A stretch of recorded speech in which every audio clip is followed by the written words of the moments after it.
ሰላም ጤናና ክብር ለምትወዱትና ለምታከብሩት ውድ ቻናላችን ቤተሰቦች እንዲሁም በመላው ዓለም የምትገኙ ኩሩ የመድፈኞቹ ደጋፊዎች አንድ ጊዜ መድፈኛ ሁልጊዜ መድፈኛ እየተባባልን የለንደኑን ኩራት አርሰናልን በታማኝነት የምንደግፍ ሁሉ ዛሬ እጅግ የሚያስደስት ልብን በደስታ የሚሞላ ታላቅ ዜና ይዤላችሁ ቀርብ ያለው ውድ የአርሰናል አፍቃሪያን ባለፉት የውድድር ዓመታት ክለባችን አርሰናል እጅግ ማራኪና ድንቅ እግር ኳስን ሲያሳየን ቆይቷል። ነገር ግን ሁላችንም የምንስማማበት አንድ ትልቅ እውነት አለ። እሱም ምንድነው? የኤሚሬትስ ስቴዲየምን መረብ የሚያናውጥ ጨካኝ ገዳይና በሳጥን ውስጥ ያገኘውን ኳስ ሁሉ ወደ ጎል የሚቀይር እውነተኛ ጨራሽ አጥቂ ይጎለን ነበር። ዛሬ ግን ያ ቀን ያበቃ ይመስላል። ሚካኤል አርቴታና አንድሬው ቤርታ ለአርሰናል ደጋፊዎች ታላቅ የደስታ ብስራት ይዘው መጥቷል። የአርሰናልን የአጥቂ መስመር ይበልጥ ገዳይ፣ ይበልጥ ፈጣንና ፍጹም ጨራሽ ለማድረግ የጁቬንቱስን ድንቅ ኮከብ ኬናን ይልዲዝን ለማስፈረም አርሰናል ከጫፍ ደርሷል። ሰዓታት ብቻ ነው የቀሩት። ይህ ዝውውር እንዴት ሊሳካ ቻለ? ተጫዋቹ ለአርሰናል ምን አይነት አዲስ ጉልበት ይዞ ይመጣል? የሕክምና ምርመራው መቼ ነው? እስከ ቪዲዮ መጨረሻ ድረስ አብራችሁን በመቆየት ሙሉ ዝርዝር መረጃዋን እንድትከታተሉ ጋብዛችኋለሁ። ለቻናሉ አዲስ የሆናችሁ ቪዲዮን ላይክ እና ቻናሉን ሰብስክራይብ በማድረግ ቤተሰብ ይሁኑ። ሀሳባችሁን በኮሜንት መስጫው ላይ ማስፍሩልኝ። ወደ ዝርዝር መረጃው እናልፋለን። ውድ ተመልካቾቻችን ይህ ዝውውር ዝም ብሎ በአንድ ጀንበር የመጣ ድንገተኛ ክስተት አይደለም። አርሰናል ይህንን ታዳጊ ኮከብ ለማምጣት ከቀናት በፊት ጀምሮ ትልቅ የቤት ስራ ሲሰራም ቆይቷል። በመጀመሪያ ደረጃ አርሰናል ከተጫዋቹ ወኪሎች ጋር ባደረገው የፊት ለፊት ውይይት በግል ጥቅማ ጥቅሞችና በደሞዝ ዙሪያ ሙሉ በሙሉ ስምምነት ላይ ደርሶ ነበር። ተጫዋቹ የአርቴታን የጨዋታ ፍልስፍናና የአርሰናልን የረጅም ጊዜ ፕሮጀክት እጅግ ወዶታል። የሚያስደንቀው ነገር ምንድን ነው ካላችሁን፣ ኬናን ይልዲዝ ራሱ ወደ አርሰናል መጥቶ መጫወት እንደሚፈልግ ለራሱ ለክለቡ ለአመራሮቹ በግልጽ ተናግሯል።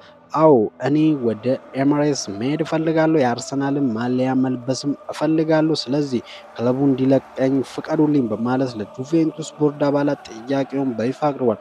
ይህ ተጫዋቹ ለአርሰናል ያለውን ፍቅርና ዝግጁነት የሚያሳይ ትልቅ ማረጋገጫ ነው። ከተጫዋቹ ጋር የነበረው ስምምነት ካለቀ በኋላ ቀጣዩና ከባዱ ስራ ከጁቬንቱስ ጋር መደራደር ነበር። ሁላችንም እንደምናውቀው የጣሊያኑ ክለብ ጁቬንቱስ በቀላሉ ተጫዋቾችን የሚለቅ ክለብ አይደለም።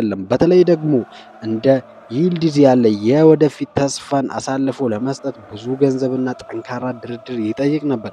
ነገር ግን አርሰናሎች ተስፋ አልቆረጡም። ለአርሰናል ደጋፊዎች እጅግ ታማኝና እውነተኛ መረጃዎችን በማቅረብ የሚታወቀውና ትልቅ ተቀባይነት ያለው ሃንድ ኦፍ አርሰናል ይፋ እንዳደረገው ከሆነ አርሰናልና ጁቬንቱስ ላለፉት ቀናት ሌሊትና ቀን የፈጀ እጅግ ጥብቅ ድርድር ሲያደርጉ ቆይተው በመጨረሻም ዛሬ ሙሉ በሙሉ ከስምምነት ላይ ደርሷል። ይህ ትልቅ ድል ነው።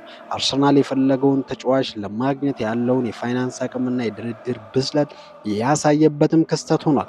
አሁን በክለቦቹ መካከል ምንም የሚቀረው ነገር የለም። ሁሉም ሰነዶች ተዘጋጅቷል። ታዲያ አሁን ምን እየተጠበቀ ነው? ዝውውሩ መቼ ነው የሚታወጀው ለምትሉ መድፈኞቹ ይህ መረጃው ደርሶናል። ኬናን ይልዲዝ ወደ ለንደን ለመብረር ሙሉ በሙሉ ተዘጋጅቷል። በሚቀጥሉት ጥቂት ሰዓታት ውስጥ በለንደን በመግባት ቀጥታ ወደ አርሰናል የሕክምና ማዕከል ያመራል። እዚያም የተለመደውና ጥብቅ የሆነውን የክለቡን የሕክምና ምርመራ ያደርጋል። የሕክምና ምርመራው በተሳካ ሁኔታ ካጠናቀቀና ካለፈ በኋላ ሁላችንም በጉጉት የምንጠብቀው ያ ታላቅ ቅጽበት ይደርሳል። አርሰናል ዝውውሩን በማህበራዊ ሚዲያ ገጾች ላይ በይፋ ለዓለም ያበስራል። ያ አዲሱ ማራኪ ቪዲዮና ዌልካም ቱ አርሰናል ኬናን ይልዲዝ የሚለው ጽሑፍ የሚመጣበት ሰዓት በጣም ቀርቧል። ደጋፊዎች ማስታወቂያችሁን ኖቲፊኬሽን አሁኑኑ አብሩት፣ ምክንያቱም በማንኛውም ሰዓት ሰበሩ ሊለቀቅ ይችላል። ውድ የመድፈኞቹ ቤተሰቦች ኬናን ይልዲዝ ለአርሰናል ምን አይነት ጥቅም ይሰጣል? ይህ ተጫዋች ገና በታዳጊ እድሜው አስደናቂ ብቃት ያሳየ፣ በሁሉም እግሩ እኩል መምታት የሚችል ፈጣን የኳስ ቁጥጥር ድንቅ የሆነና ከምንም በላይ ደግሞ የግብ ማግባት ስሜቱ እጅግ ከፍተኛ የሆነ ድንቅ ኮከብ ነው። በአርቴታ ስር ደግሞ ይበልጥ ድንቅ እና ዓለም አቀፍ ደረጃውን የጠበቀ ገዳይ አጥቂ እንደሚሆን ምንም ጥርጥር የለውም። የአጥቂ መስመራችንን ይበልጥ ጨካኝና አስፈሪ ለማድረግ ይህ ዝውውር 100% ትክክለኛ ውሳኔ ነው ብዬ አምናለሁ። የእናንተን ስሜት ምንድን ነው? ኬናን ይልዲዝ ለአርሰናል የሚገባው አይነት አጥቂ ነው? በዘንድሮ የውድድር ዘመን ስንት ጎሎችን የሚያገባ ይመስላችኋል? በአርቴታ ስር ምን ያህልስ ያድጋል? ያላችሁን አስተያየት በኮሜንት መስጫው ላይ እንድታጋሩን በትህትና እጠይቃለሁ። ሀሳባችሁን ለእኔ ትልቅ ጉልበት ነውና ሁላችሁም ኮሜንት ጻፉልኝ። ለዛሬ ያዘጋጀሁላችሁ ሰበር መረጃ ይህን ይመስል ነበር። ቪዲዮን ከወደዳችሁት ላይክ ማድረጋችሁ እንዳትረሱ። ለአርሰናል አዲስ እውነተኛና ፈጣን መረጃዎችን በየቀኑ ለማግኘት ቻናላችንን ሰብስክራይብ በማድረግ የደወል ምልክቷን ይጫኑ። ስለተከታተላችሁን ከልብ እናመሰግናለን። ድል ለአርሰናል። ባይ ባይ።